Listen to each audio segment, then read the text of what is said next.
በካሽአፕ ገንዘብ ለመላክ መጀመሪያ ካሽአፕ አፕሊኬሽን እንከፍታለን። ከዛን መላክ የምንፈልገውን ዋጋ እንከታለን። ለምሳሌ 5 ብር አደርጋለሁ። ከዛን ፔ የሚለውን እንጫናለን። እዚህ ጋር በካሽአፕ ገንዘብ ለመላክ ኢሜል አድሬስ መጠቀም እንችላለን፣ ስልክ ቁጥር መጠቀም እንችላለን፣ ወይም ካሽታግ የሚባለውን መጠቀም እንችላለን። ካሽታግ እጠቀማለሁ። አዱሊስ ፔይ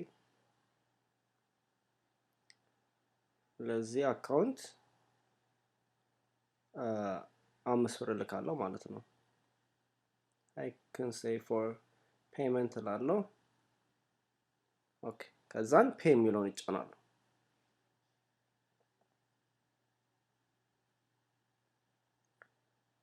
እንደምታዩት you sent $5 to አዱሊስ ፔይ ኖቲፊኬሽን መጥቷል። ከዛን ደን የሚለውን ይጫናል። ከዚህ በፊት የላኩበትን ሪፖርት ለማየት በቀኝ ከስር ያለው የሰዓት ምልክት እንጫናለን። ከዛን አክቲቪቲ ያሳየናል። እንደምናየው 5 ብር ከዚህ በፊት የላክነውን ያሳያል።